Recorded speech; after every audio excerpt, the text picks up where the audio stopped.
This is chapter 8 on relationships. And we're going to talk about relationships that involve friendships and also romantic attraction in this chapter. First of all is the idea of social support. Social support is hugely important in obviously how our daily lives go. If you have even a small network of friends that you can rely on for just talking to, comfort, distraction, advice, help, this is huge. It goes a long way towards life satisfaction and also even living longer. People who've been diagnosed with cancer, if they're in a social support group, live a lot longer than those who aren't in social support groups. This is particularly difficult, though, when you move to a new space, trying to develop a new social support network. If you look at the research on it, it promotes survival. If you look at it even in terms of evolution, we as a species wouldn't have made it here without relying on each other. Somebody had to do one thing while somebody else did something else. And that's how we operated in tribes and groups. People who get and stay together in long-term relationships are happier. Also, people with social support have a much higher death rate. Their death rate is 2 to 3 times higher than those with social support when we look over a 9-year time span. A couple reasons why we even affiliate or come together with other people that social psychology researchers identify as important for all of us. One is that give and take. I mean, that we do things for one another.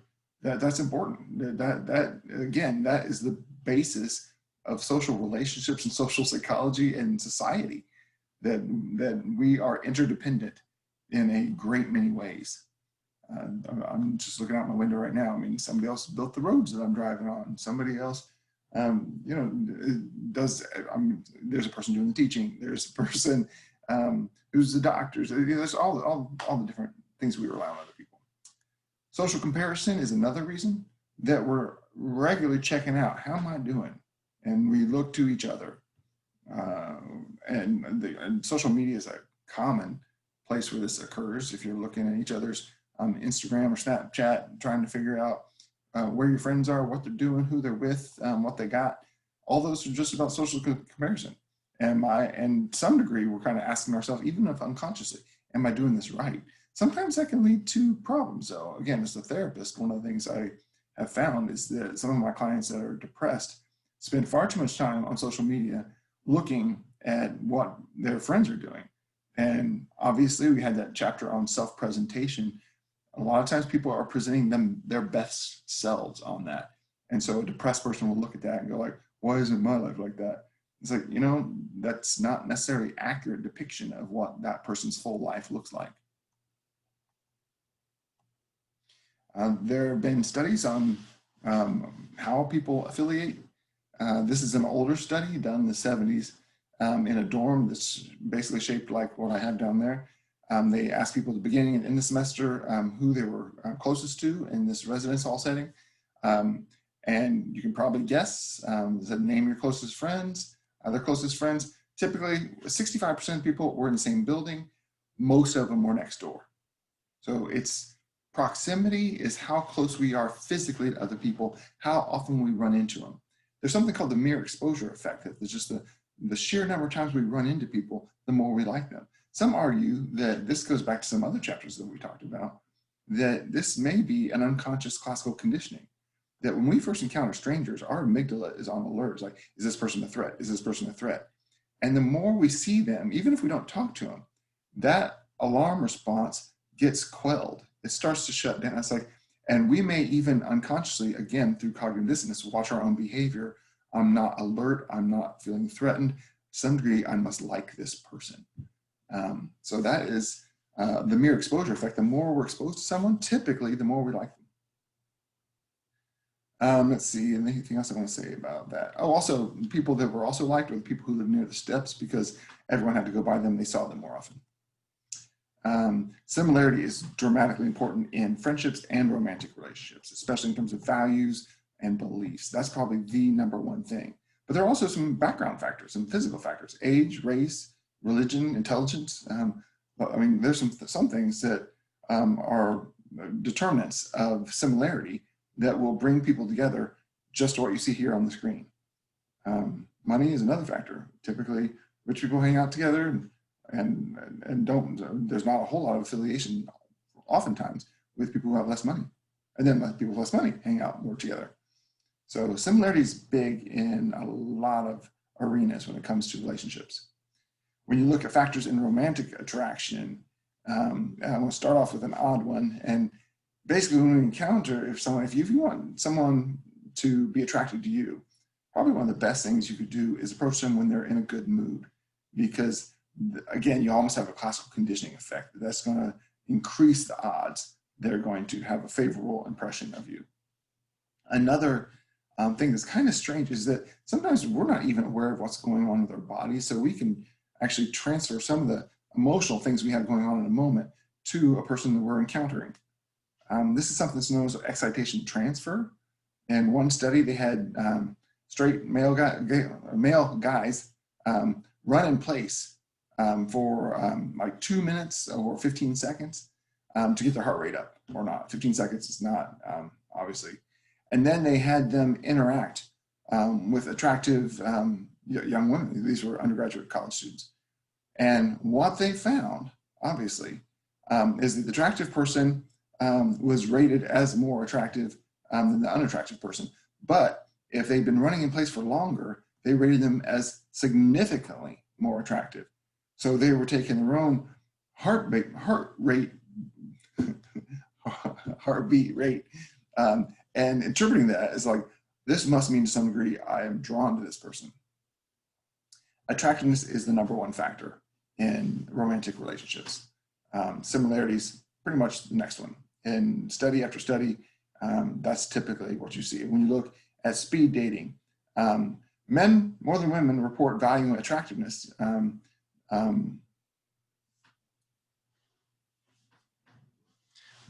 They were actually, that's the report. But when you look at the actual ratings of what women wrote down on a card and what men wrote down on a card, they were much more similar than different.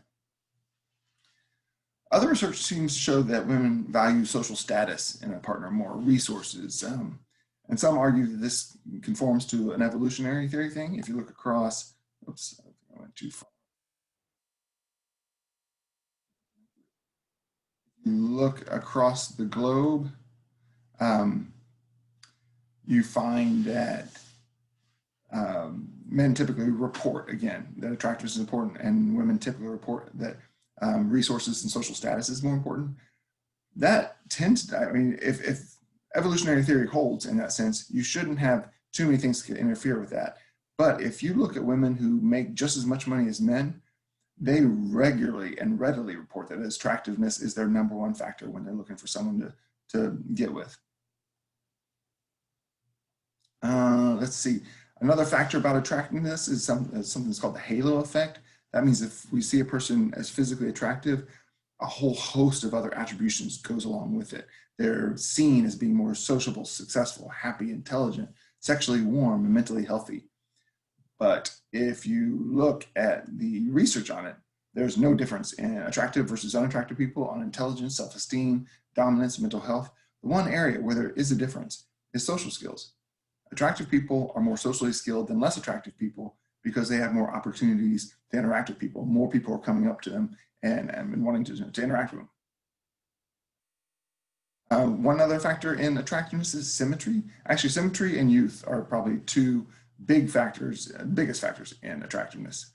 You can tell that when you make a face more symmetrical, like on the right-hand side of the screen, that's going to be viewed as more attractive than the less symmetrical face. That means that eyes line up, both ears line up, both sides of the tips of the mouth are lined up, both nostrils are lined up. It's all kind of on a plane. Oh, here's the slide I was looking for.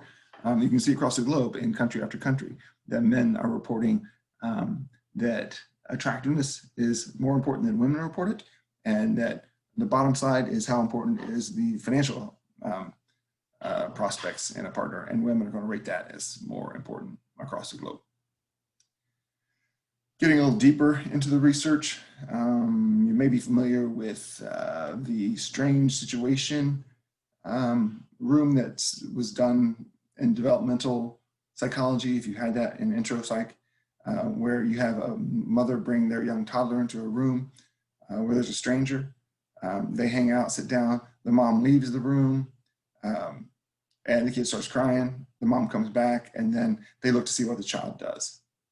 And typically what they find is if the child kind of runs back to the mom and touches home base and feels like, oh, good, you're back, then there's a secure bond there. And then after the mom's sitting there for a while, the kid will go play with toys and do other things in the room. So they can explore, they feel secure. But some kids, when the mom returns to the room, don't care. They just actually avoid their mom. That leads into adulthood, into a more avoidant style of relationship. Usually there's difficulty in this style of really connecting because a person just doesn't see the value in connecting with other people. And that may come from a neglectful or even a chaotic home environment where the child's raised. Sometimes the child will feel ambivalent. That means two feelings at one time, or really anxious. And so when mom returns, they'll get really agitated and even like slap at the mom sometimes. Again, typically not indicative of a good home life. The good news is the vast majority of children who are tested in this setting have a secure attachment style. And when they grow up, they're able to form long-term, deep, committed, intimate relationships. The news is less good for people in the other two attachment styles. The one thing that is hopeful about this is that if you have an anxious, ambivalent, or avoidant attachment style, through like even adult relationships, you can shift your attachment style to be more secure. And if you have, the research shows is even as a child, you have one stable adult you can rely on regularly to be there for you consistently. That goes a long way in improving the resilience and secure attachment of a child. Sternberg is a researcher that's been doing research into attachments, romantic relationships. And he says that consummate love, the best sort of love in a romantic relationship, involves all these different things. It involves these three corners. It involves the passion. That's one piece of it. Intimacy, liking, talking, connecting emotionally, that's another one. And then commitment, being willing to stay with someone and with it, the whole really work on it, really. All three of those combined make for a good, solid relationship. And you may be aware or acknowledge that sometimes if you've been in a relationship in the past, it involves only one of these, sometimes two of them. Typically, one of the things that they find as a couple stays together over years and years and years, the companionate love, the combination of emotional closeness and commitment is really high, and the passionate love tends to decrease to some degree. If you look at the research on how couples can stay together, there's a lot of things to be said about that. One is to be prepared for conflicts. Know they're going to happen. Good relationships have arguments. So if you've been in a relationship with no arguments, I might be worried about the stability. Somebody's not having their say.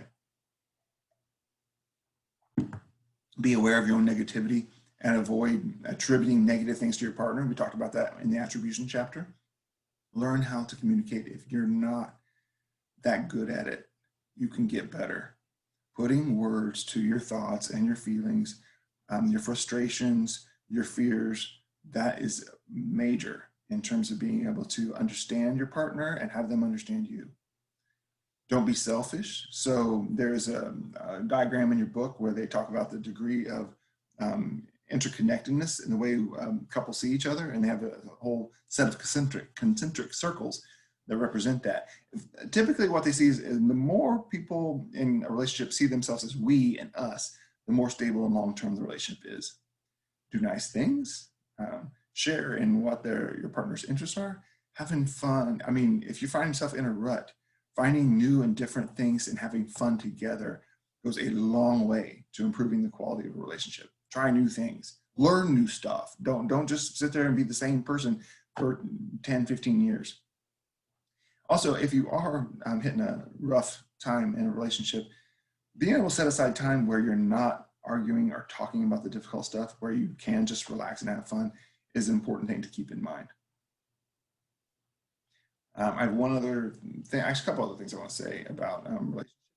Good relationships typically involve, good long-term romantic relationships involve sex, and one of the things that's part of that is when couples orgasm together, the hormone oxytocin is released in the brain. We know this is a hormone for bonding. Mothers who just have a new infant baby, when they breastfeed, release a lot of oxytocin in their brain, and the baby has oxytocin released in their brain. It is a bonding hormone that is built into us as human beings. So that's a factor in terms of improving overall relationships. One of the things that we find is that when a relationship ends, is that people have a much more difficult time regulating their own emotions. And so, unfortunately, when a person gets dumped, they may turn to substances to help them relieve their negative emotions that they're having at the time. So that can be a real threat. I've worked with a number of people in counseling sessions where that's exactly what's going on. The last model I have here is called the interdependence model of relationships. And it's like, what will determine whether a relationship stays together or not? And there are three variables you should consider. One, are you satisfied? Are the rewards outweighing the costs? Do you enjoy the relationship? I mean, if you do, then you're going to stay in. Two, are there alternatives? This varies a lot of times with locale. In Jefferson City, dating prospects are probably a lot lower than you might have in St. Louis, Kansas City, or Chicago, a bigger city, period. So if you're thinking you're in a relationship and you're like, okay, the costs are outweighing the rewards, but are there other alternatives? If your answer to that is no, you're probably going to stay in the relationship. And three, investment. How much time, energy, and emotion have you devoted to this relationship? If you've been in it and just given it your all for, again, 5, 10, 15 years, that's going to be harder to let go of. I like this model because you consider all three of these together. It's a good predictor of how, if a relationship is going to stay together or not.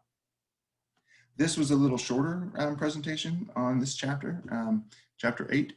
I hope this was helpful as always, and I will see you in class.